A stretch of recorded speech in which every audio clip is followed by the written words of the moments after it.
अनीह, अरूप, अनामा, अज, सच्चिदानंद, परधामा। व्यापक, विश्वरूप, भगवाना, इन शब्दों में उस ब्रह्म की ओर संकेत किया गया। तो जो लोग ईश्वर के अस्तित्व पर विश्वास नहीं करते, का यदि वे कर्म को ही सबसे अधिक महत्व देते हैं, पुरुषार्थ को ही यदि अधिक महत्व देते हैं, तो पुरुषार्थ से ही यदि उनकी समस्याओं का समाधान हो सकता है, तो फिर ईश्वर की सत्ता पर विवाद करने की आवश्यकता नहीं। व्यक्ति कर्म से संतुष्ट है तो ठीक है, और व्यक्ति यदि स्वयं ब्रह्म से अपने एकत्व का दर्शन कर सके, जो ब्रह्म के लक्षण बताए गए हैं, आत्मा और ब्रह्म के एकत्व के माध्यम से यदि व्यक्ति इतना ऊपर उठ सके तो भी दुख की समस्या का समाधान हो सकता है। पर यदि कर्म के द्वारा भी समस्या का समाधान न मिले और ऊपर उठ करके ब्रह्म से एकत्व की क्षमता भी व्यक्ति में न हो, तो उस समय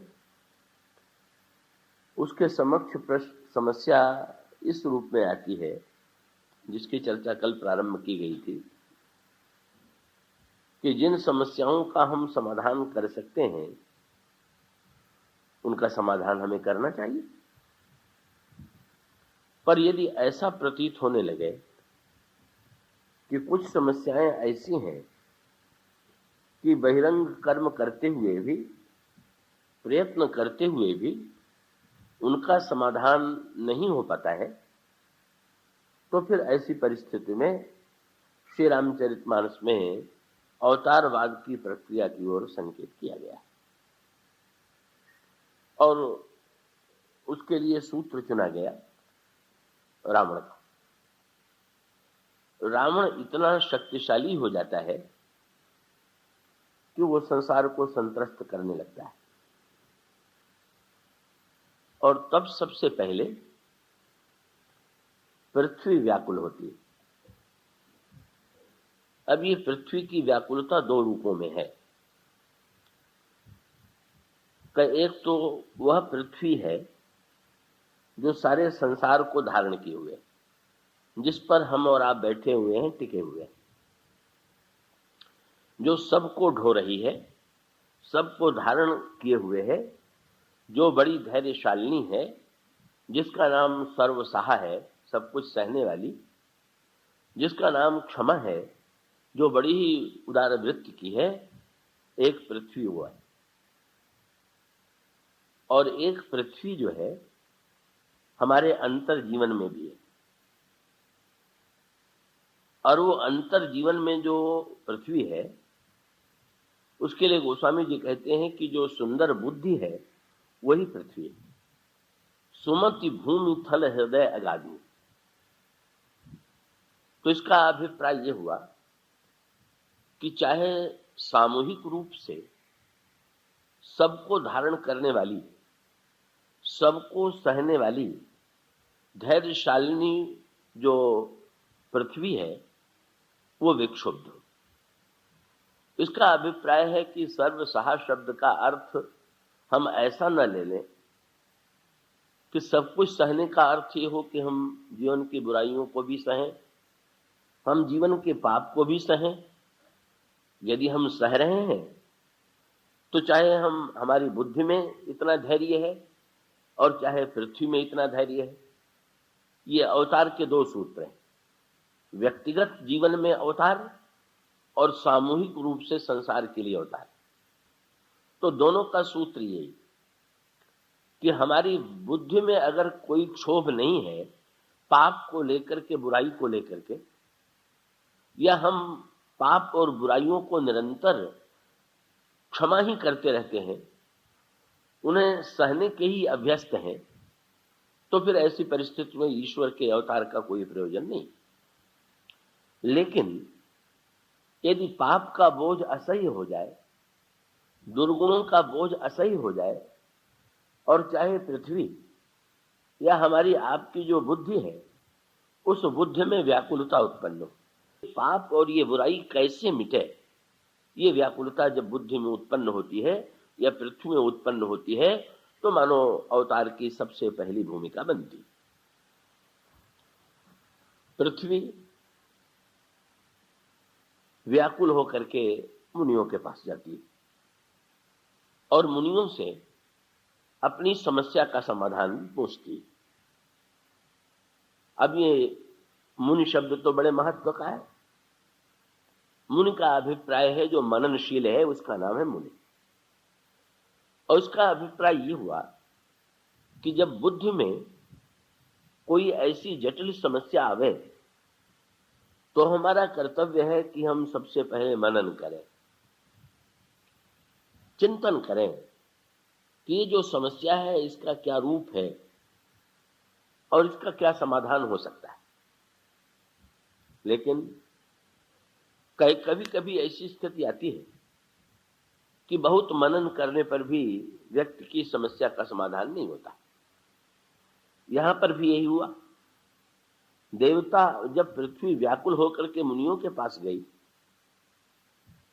तो मुनियों ने पृथ्वी को दिखा दिया कि दंडकारण्य में मुनियों की हड्डियों का ढेर जिन्हें राक्षसों ने खा लिया है वो लगा हुआ, और ये कहा कि रावण के सामने हम निस्सहाय हैं, निरुपाय हैं, क्योंकि यदि मुनियों में तपस्या की क्षमता है तो रावण में भी वो क्षमता विद्यमान, और ऐसी स्थिति में रावण की तपस्या की शक्ति के समक्ष मुनि भी अपने को असमर्थ पाते। और ये मुनियों की हड्डियों का ढेर का अर्थ क्या हुआ कि हम और आप बहुत मनन करते हैं और मनन करके हम किसी क्रिया को करना चाहते हैं, लेकिन दुर्गुण उन्हें मार डालते हैं, पाप उन्हें मार डालता है, मोह उन्हें मार डालता है।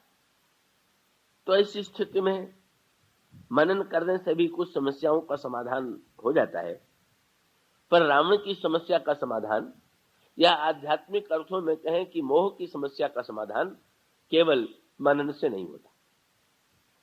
और तब पृथ्वी और मुनि दोनों मिल करके स्वर्ग में देवताओं के पास जाते हैं। ये देवता जो है, मनन तो अंतःकरण का धर्म है और ये जो देवत्व है वो सत्कर्म और पुण्य से प्राप्त होता है। इसका अभिप्राय यह है कि पाप के से व्याकुल होकर के मनन किया गया और मनन करने के बाद ऐसा लगा कि शायद पुण्य के द्वारा, शायद सत्कर्म के द्वारा पाप को विनष्ट किया जा सके और उसकी समस्या का समाधान हो सके। लेकिन ये जीवन का भी सत्य है और इतिहास का भी सत्य है कि क्या सत्कर्म और पुण्य के द्वारा पाप का विनाश हो जाता है क्या? बिल्कुल यथार्थ नहीं है, बल्कि दिखाई ये देता है कि हम लोगों के जीवन में पाप और पुण्य का भी एक समझौता हो गया है। जैसा कि रामचरितमानस के इतिहास में जब हनुमान जी रावण की सभा में जाते हैं तो ये देख करके आश्चर्यचकित हो जाते हैं। ये विलक्षण दृश्य दिखाई देता है कि कर जोरे सुर दिसिप विनीता और भृगुटि विलोकहि सकल सभीता। ये देवता इंद्र की सभा में इंद्र की ओर भी हाथ जोड़े बैठे रहते हैं और यही देवता जो हैं रावण की सभा में भी हाथ जोड़े हुए दिखाई देते हैं। मानो इसका अभिप्राय यह है कि प्रत्येक व्यक्ति यदि देखे तो जीवन में सत्कर्म एक ओर होते रहते हैं, पाप दूसरी ओर होता रहता है, और सत्कर्म करते हुए भी पुण्य के द्वारा भी पाप विनष्ट नहीं होता है, बल्कि एक प्रकार का समझौता हो जाता है कि भाई इतने देर तक के लिए या इस समय हम पुण्य करेंगे, और बाद के समय में हम मुक्त होकर के चाहे जो कुछ करेंगे, तो पता चला कि नहीं, सत्कर्म के द्वारा, सत्कर्म करना श्रेष्ठ है, पुण्य करना श्रेष्ठ है, लेकिन पुण्य के द्वारा भी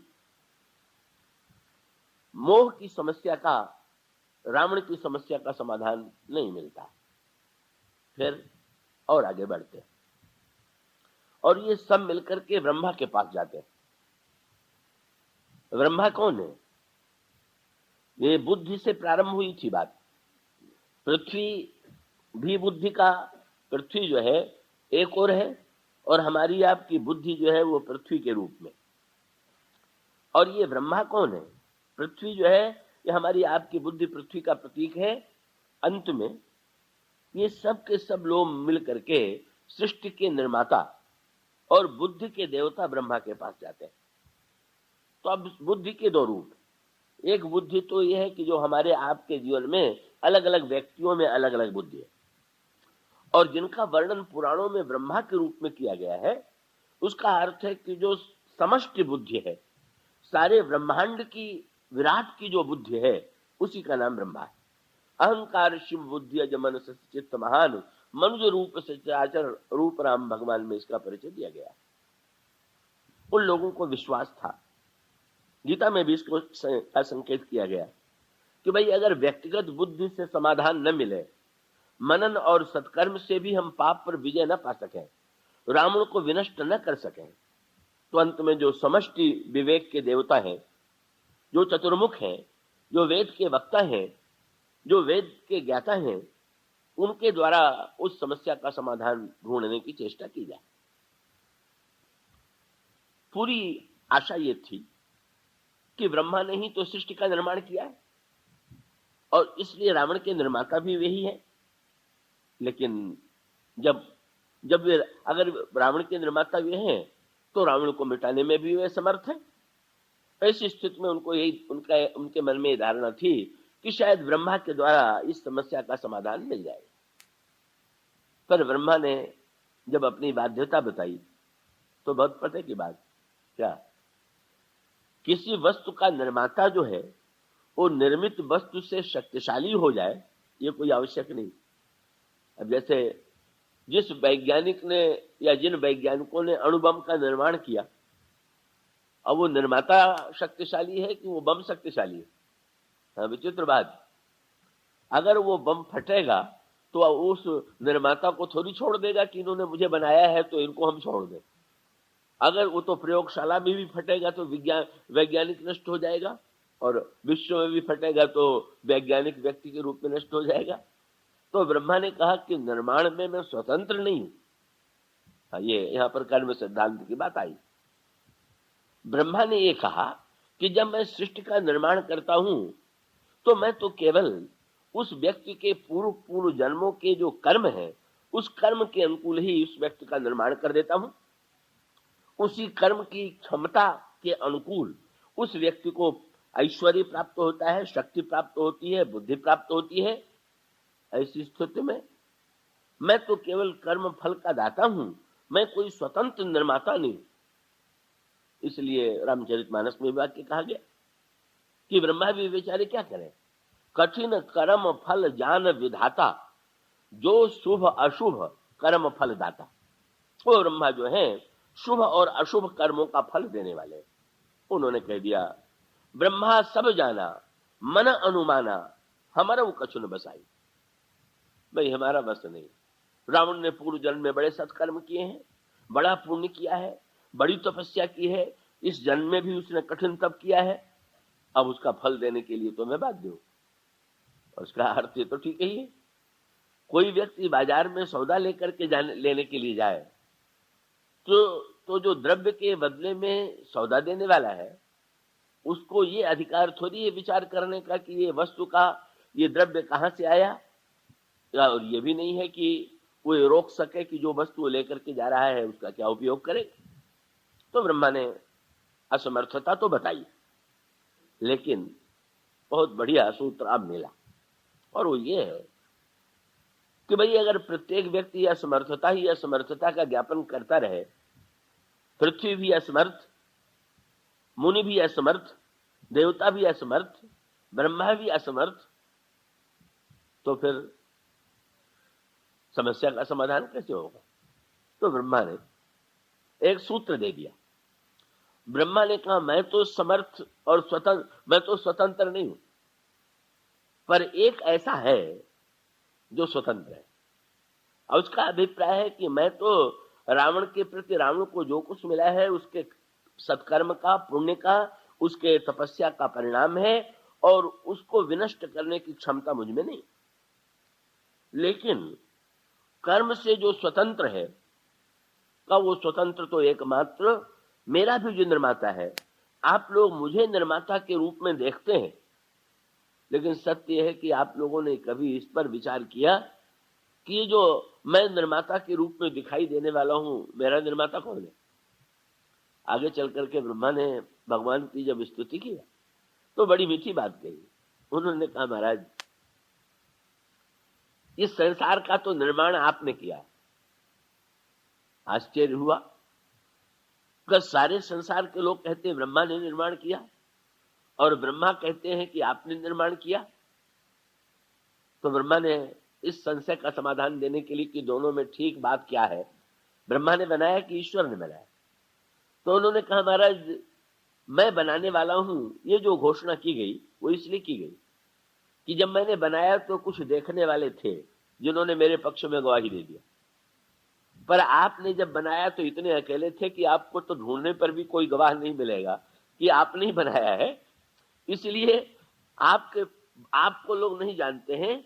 वस्तुतः सत्य है, उनका वाक्य भी है क्या, कल यही सृष्टि उपाई त्रिविध बनाई।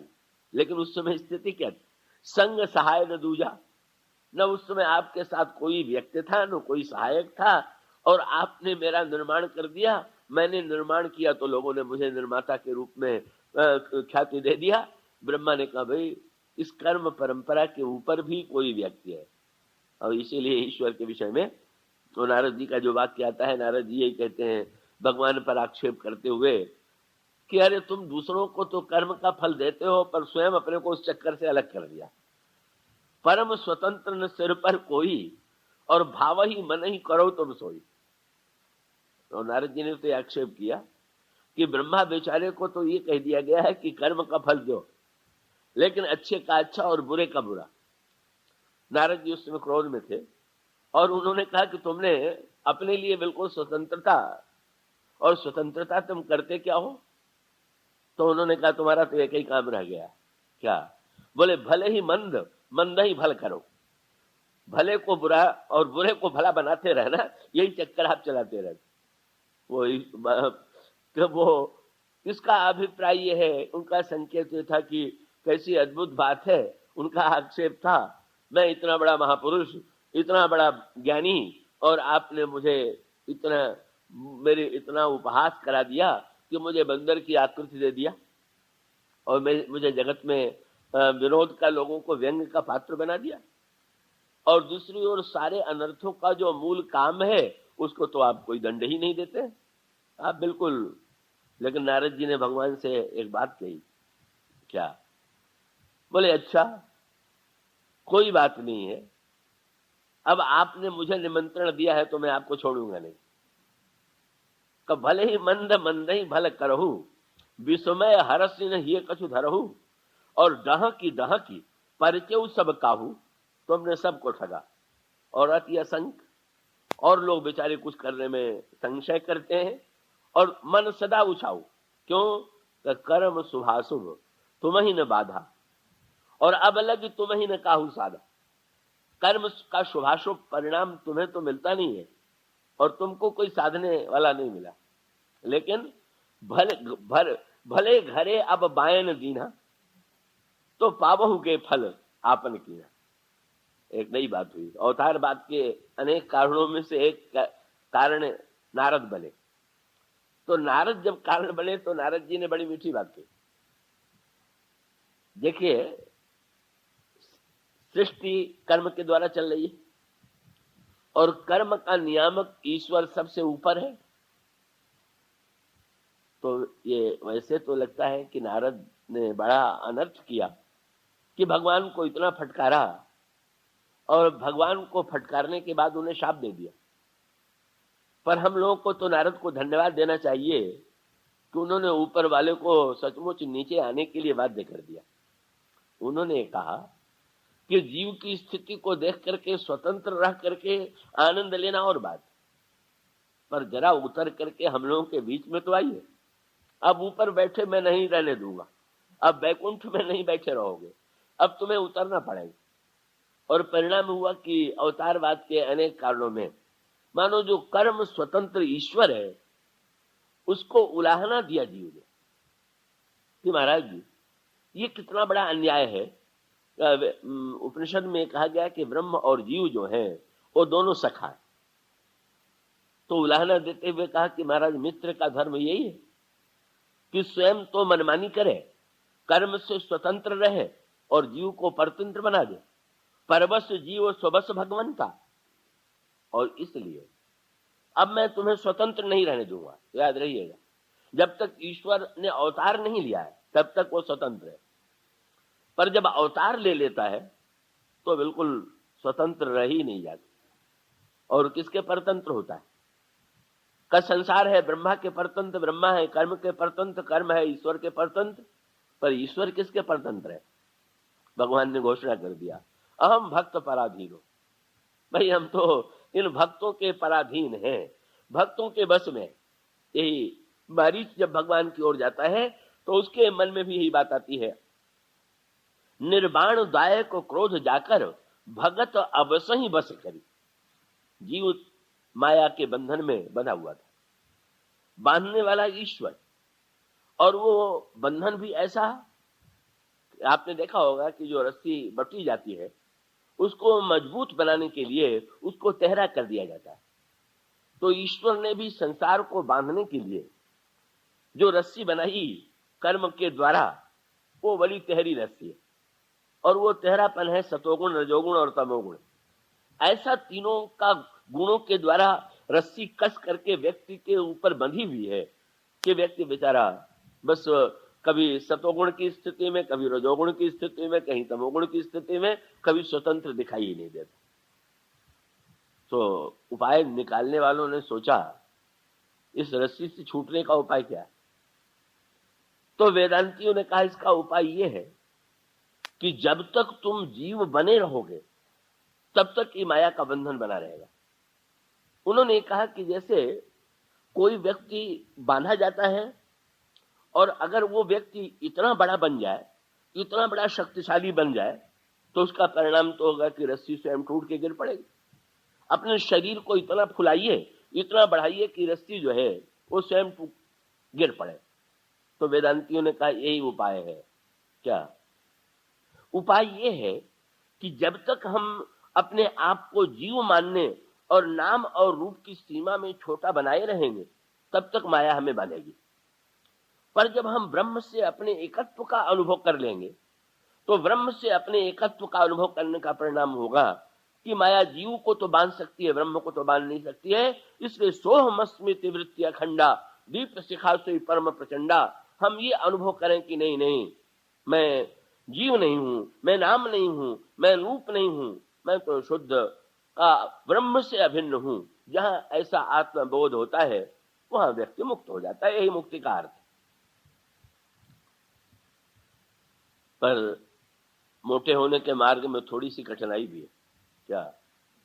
रस्सी बंधी हुई हो और कोई शरीर फुलाने लगे, अगर इतना फुला ले कि रस्सी टूट टूट हो जाए तब तो बढ़िया है, और अगर बीच में रुके तो रस्सी और कस जाएगी। तो वेदांत के मार्ग की कठिनाई ये है कि ब्रह्म से एकत्व का अनुभव हुआ तो मुक्ति हो जाएगी, और बीच में अभिमान का मोटापन तो आ गया और एकत्व का अनुभव नहीं हुआ। ये ज्ञान के साथ ये बड़ी भारी समस्या लगी हुई। सचमुच एकत्व का अनुभव हो जाने के पश्चात उसकी कसौटी क्या है? ज्ञान मान जह एकौ नहीं, अभिमान का पूरी तरह अभाव।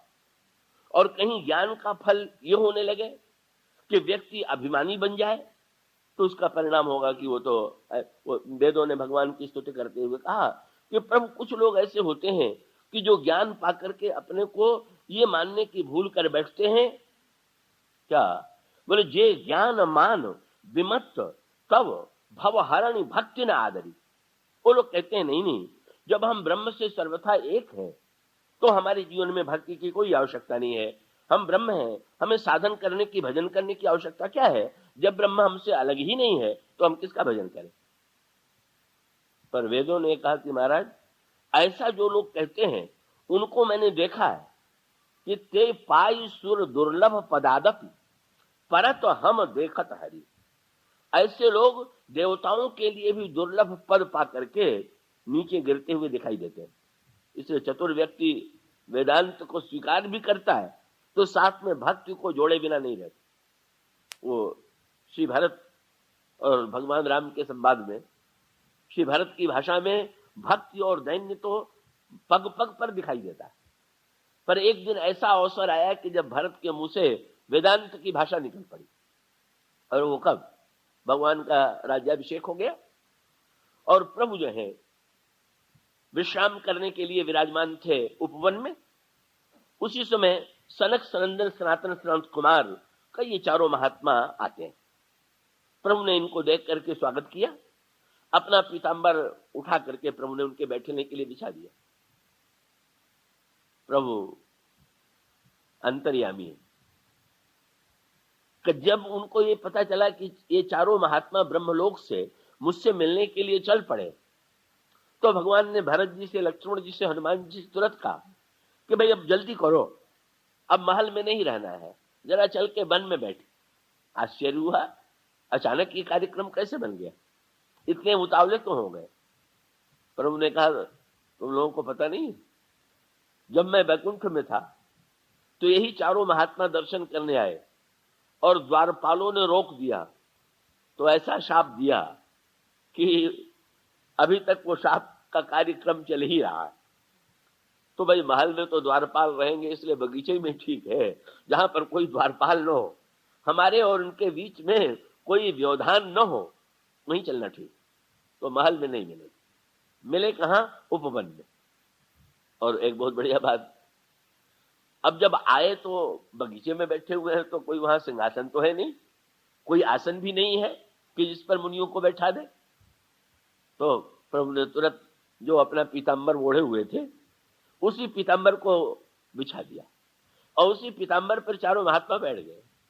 भगवान ने कहा महाराज, आपके और हमारे बीच में कोई द्वारपाल आवे ये तो हमें सहे ही नहीं। अरे हमारे आपके बीच में पीतांबर भी बीच में आवे, हाँ पीतांबर जब हम ओढ़े रहेंगे तो आपको दर्शन में सुविधा होगी, क्योंकि पीतांबर की आड़ में मेरा शरीर छिपा रहेगा।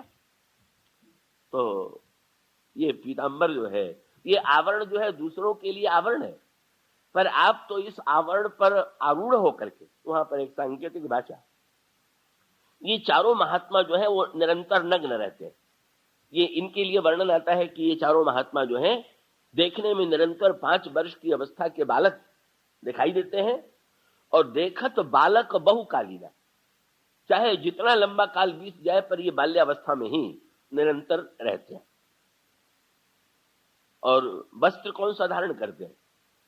कब वो आशा बसन, कब उन्होंने दिशाओं को ही वस्त्र बना लिया है, इसका अभिप्राय है कि नग्न है।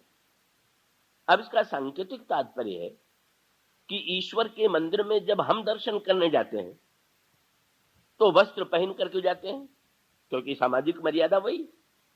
और यूं विचार करके देखें तो हम लोग अपने आप को निरंतर वस्त्रों से ढक करके, वस्त्रों के ढकने का अर्थ क्या हुआ?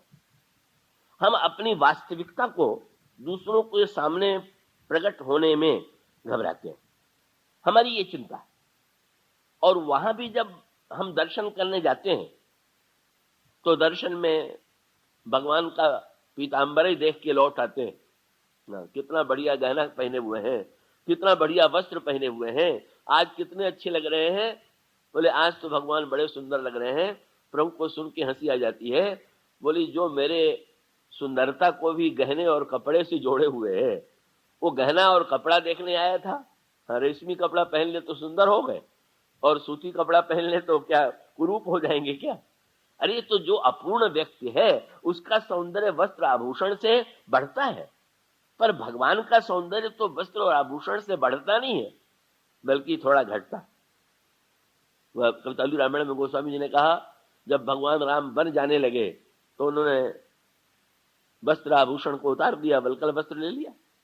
तो किसी ने कहा कि जितने सुंदर राजकुमार के रूप में लगते होंगे, बन जाते समय सुंदरता में कुछ कमी तो आई होगी। गोस्वामी जी ने कहा नहीं नहीं, श्री राम जब चले तो शरीर लस्यो तज नीर जो काई, जैसे सरोवर के ऊपर काई छा जाए और जल दिखाई न दे, और जल काई हटा दीजिए तो जल की चमक ठीक दिखाई दे, इसी तरह से वस्त्र और आभूषण तो भगवान को ढके हुए थे, काई की तरह हटा देने पर तो सुंदरता और भी अधिक दिखाई देने लगी। यह है भगवान का दिव्य सौंदर्य। तो ये महापुरुष जो है निरावृत है, इनमें भेद बुद्धि नहीं है, छिपाव की वृत्ति नहीं है। शुद्ध अंतःकरण से जब भगवान के पास गए तो भगवान का तो व्रत है, ये अथा माम प्रपद्यन्ते ताम तथैव भजाम्यहम्।